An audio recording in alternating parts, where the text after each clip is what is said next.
sampai selamanya. Pasti ada akhirnya. Bintang-bintang pun ada umurnya. Maka tenang saja kita di sini berdua.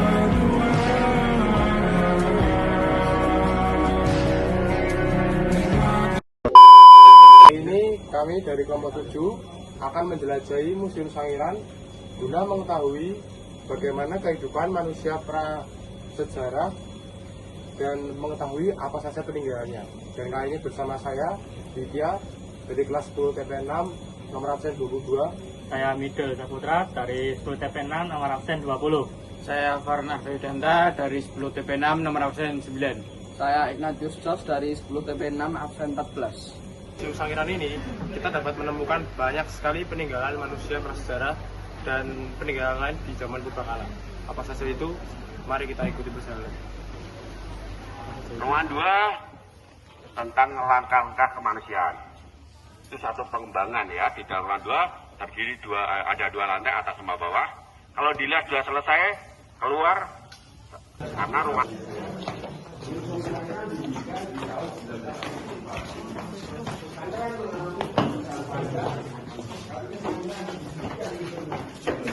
Six hours later. Lapisan Noto Puro. Itulah gejolak Sangiran mengalami geologi panjang, makanya lapisan demi lapisan bisa dipahami, bisa diketahui. Oke ya.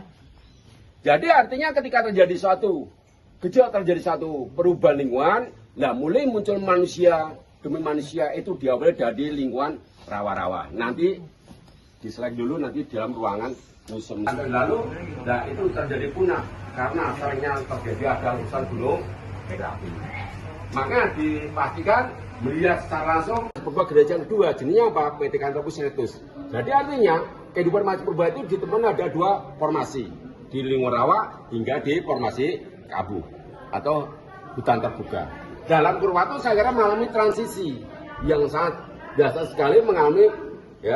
Jadi, saya akan menjelaskan tentang subsida dinasti gajah. Bagaimana? Odol memiliki pada dua ukuran besar, yaitu dari atas ke atas, dan sisi lainnya bukan ini juga dan bawah. Yang kedua, tegodon. Kedua, tegodon yang paling banyak ditemukan di Sangiran adalah tegodon.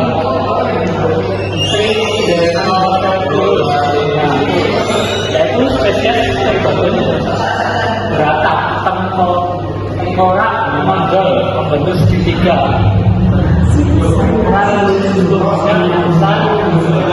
Sekarang. Nah, yang ketiga adalah gajah sekarang. Adalah dari tiga gajah sekarang.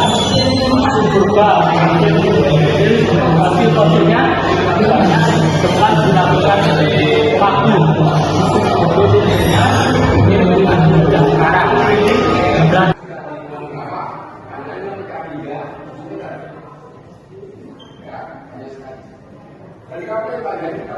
Juga ada buaya ya, disebut predator jalur basah. Penguasa di sepanjang aliran sungai dan rawa-rawa sejak zaman purba. Buaya adalah penyintas yang tangguh. Mekanisme tubuh yang begitu agresif menyebabkan ia tidak diturut punah bersama teman-teman dinosaurusnya. Dulu Eugenides menamainya Crocodylus ossifragus. Ternyata spesies ini, fosil ini adalah Crocodylus siamlensis yang kini masih menguasai perairan Thailand, Vietnam, Kalimantan, dan Jawa, dan dapat tumbuh hingga 7 meter. Di sini juga ada sejak 20 juta tahun silam melayat menyusuri Himalaya dan menyeberang Selat Sunda. Predator sungai spesialisis hewan kecil ini yang diperkirakan panjang tubuhnya dapat mencapai 6 meter. Di Jawa dijuluki Grophialis bengawanicus.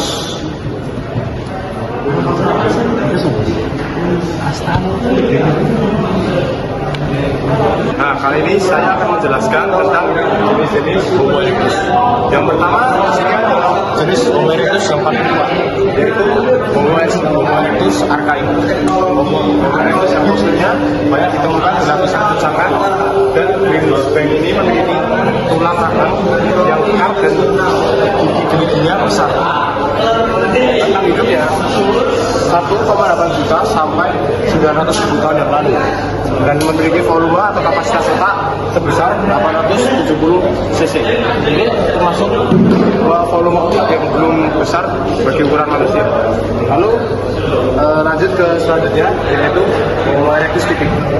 Homo erectus ini diduga menjadi pendahulu terakhir sebelum berevolusi menjadi manusia modern. Sampai saat ini hidup pada masa 1,8 juta sampai 200 ribu tahun yang lalu. Spesies ini lahir di Afrika Timur, kemudian bermigrasi ke seluruh dunia, kecuali di Jawa. Terdapat 3 tipe Homo erectus. Nah, Homo erectus ini fosilnya banyak ditemukan di lapisan kaki sangiran dengan rahang yang lebih ramping dan gigi-giginya lebih kecil dibanding yang tipe archaik ini. Nah, fosil Homo erectus ini sudah tersebut di vinil atau digawi anti ayam kudus dan semeter kita bahas.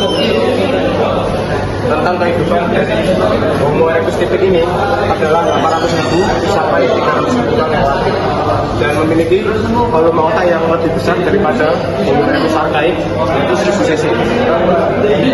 Nah, kemudian yang terakhir adalah Homo erectus progressive. Homo erectus progressive ini kapasitas otaknya besar, yang membuat atap tengkoraknya lebih tinggi dan lebih membundar daripada tipe pendahulunya, yaitu Homo erectus typic dan archaik. Homo erectus typic ini tidak ditemukan di sangiran. Sebagian besar ditemukan di Gandong atau di Lola, di Selau Purongawi, dan Sambung Macan di Sragen.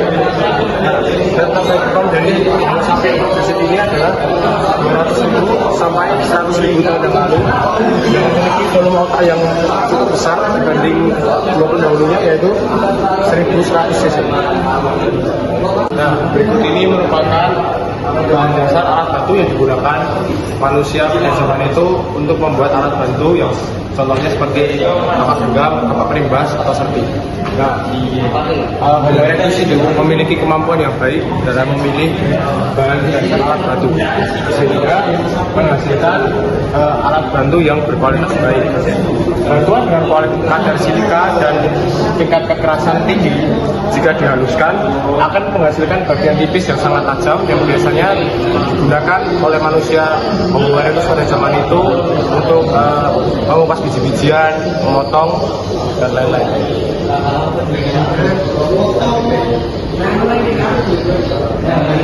Berikut ini merupakan hasil alat batu masif dari manusia yang Homo erectus, yaitu merupakan kapak penetak, kapak perimbas, yang kemudian kapak perimbas copper, roto kapak gurang, dan bola batu. Bola batu ini digunakan untuk melempar, biasanya digunakan untuk berburu.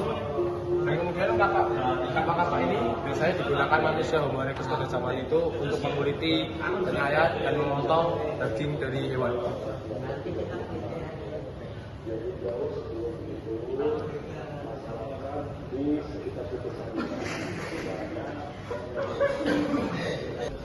Jadi ini proses evolusi manusia modern. Pertama, terdapat rahasia. Ini bentukannya dan seperti ini tengkoraknya. Dan kemudian lemuria. Ini bentukannya dan ini tengkoraknya. Lalu Bryopithecus seperti ini, dan ini tengkoraknya. Di sini ada Ramapithecus seperti ini, dan ini tengkoraknya. Kemudian ada Ardipithecus tamidus seperti ini, lalu ini tengkoraknya. Selanjutnya ada Australopithecus robustus seperti ini, dan ini tengkoraknya. Kemudian ada Australopithecus africanus seperti ini, dan ini tengkorak-tengkoraknya. Lalu Homo habilis ini bentukannya, dan ini tengkorak-tengkoraknya. Kemudian ada Homo erectus seperti ini, dan ini bentukan tengkoraknya. Selanjutnya Neanderthals seperti ini, dan ini tengkorak-tengkoraknya. Yang terakhir terdapat Homo sapiens seperti ini, dan ini tengkorak-tengkoraknya. Gungenjing Pak, niki asma kula Ignatius Jos saking SMK Mikael. Nyuwun pangapunten ganggu wekdalipun. Kula badhe nyuwun kersa menawi dibandingake antawis kaliyan museum sanesipun punapa ingkang paling sae menapa kaindahan utami saking Museum Sangiran. Nah, ingkang dipun bandingaken wonten sanesipun, Sangiran menika ndak ada bandingannya karena ditemokaken manusia purba langkung kathah. Ingkang dipun tinggalaken wonten ing situsipun langkung wiyar.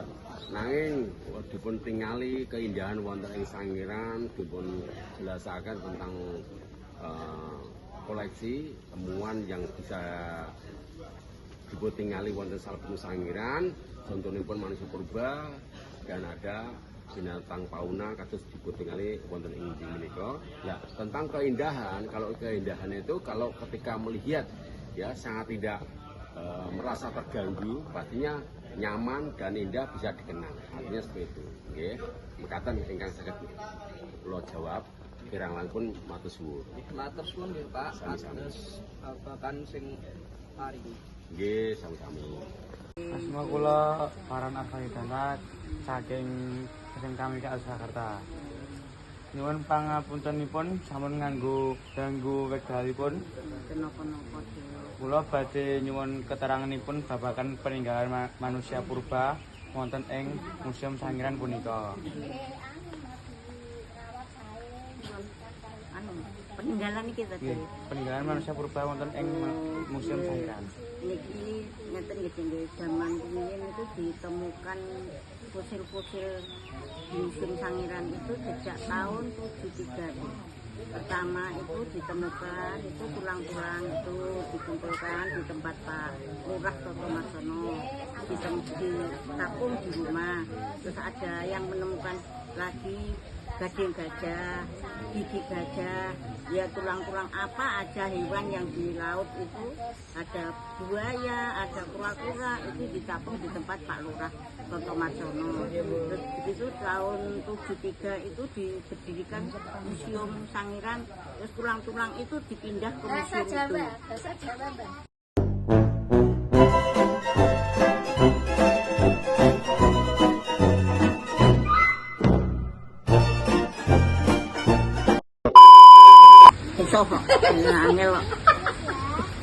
Museum Sangiran di tempat museum itu tahun 73 deh.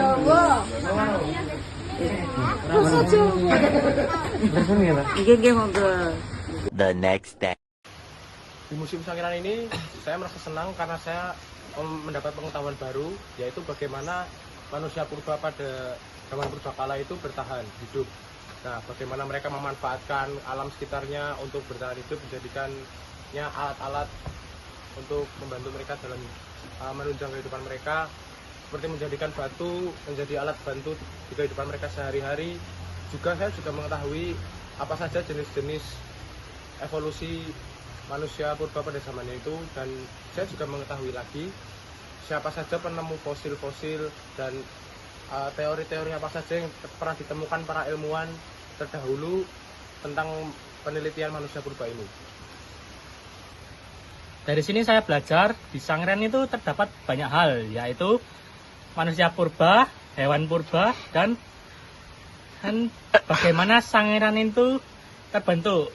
Nah, saya juga mau tahu bahwa manusia itu terbentuk dari kera, yang awalnya kera dan menjadi manusia. Dan saya mau tahu bahwa banyak jenis manusia pada zaman dahulu. Halo teman-teman, saya akan merefleksikan tentang Sangiran ini ya, karena saya sudah datang ke sini. Saya sangat senang karena dapat ilmu banyak ya dari dalam Museum Sangiran ini ya. Banyak manusia purba, hewan purba, dan penemu fosil-fosil di Sangiran ini.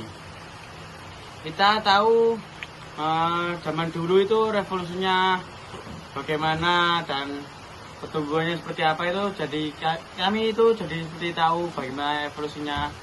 Terus penemu fosil-fosilnya siapa saja menjadi tahu, lalu informasi hewan-hewan purba yang dulu itu ukurannya seberapa itu menjadi tahu ya. Dan waktu dulu itu saya kira itu sebelumnya adalah rawa-rawa. Oke, saya terima kasih.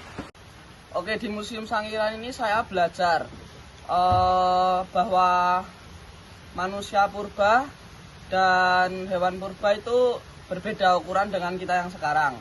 Yang hewan purba yang sangat besar dan evolusi manusia yang sangat berbeda.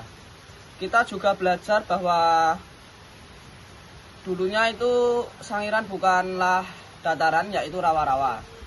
Kami juga sekarang mengetahui penemu fosil-fosil tersebut. Sekian dari saya, terima kasih. Sekian petualangan kami kali ini di Museum Sangiran.